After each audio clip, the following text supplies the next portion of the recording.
guys, welcome back to my YouTube channel. තාමත් මගේ channel එක subscribe කරලා නැත්නම් අනිවාර්යයෙන්ම subscribe කරලා දෙකටම මාත් එක්ක එකතු වෙන්න කියලා ආදරෙන් ඉල්ලනවා. ඒ වගේම ඔයාලා හැමෝම සතුටින් පරිස්සමින් ඇති කියලා මම හිතනවා.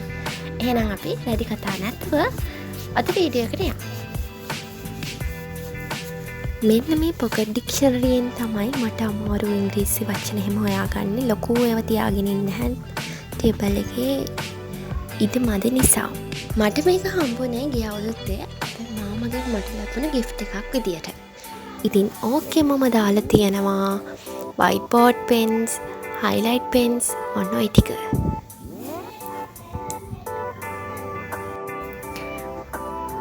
මෙන්න මේ ජෑම් බෝතලේ පෙන් හෝල්ඩර් එකක් විදියට හදාගෙන මෙන්න මේකේ තමයි දැන් මම පෑන් පින්සල් ඔය ටික දාගෙන තියෙන්නේ.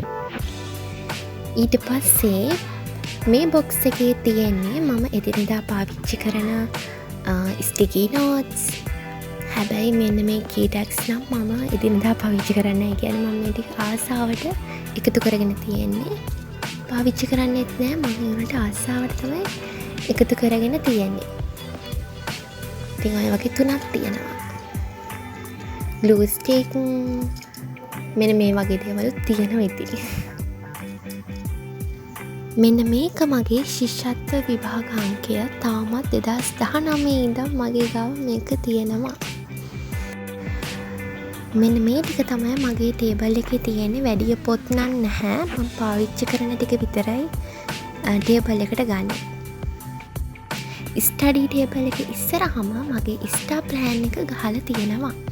ඉතින් මේකේ මම ඉදිරියදා වැඩ කරන වෙලාව අනුව මේකේ තරු පාට වෙනවා. නිල්, රතු, කහ, කොළ විදියට. මේ තියෙන්නේ මගේ short notes, plans, green sticker. ඉතින් අද වීඩියෝ එක මෙතනින් එන්ඩ් කරනවා. ආයෙත් අලුත් දවසකින් හම්බෙමු. ගිහින් එන්න. බයි බයි. සතුටින් පරිස්සමින් ඉන්න. තාමත් මගේ channel එක subscribe කරලා නැත්නම් subscribe කරලා දිගටම මාත් එක්ක එකතු වෙන්න කියලා ආදරෙන් ඉන්නවා. බුදු සරණයි.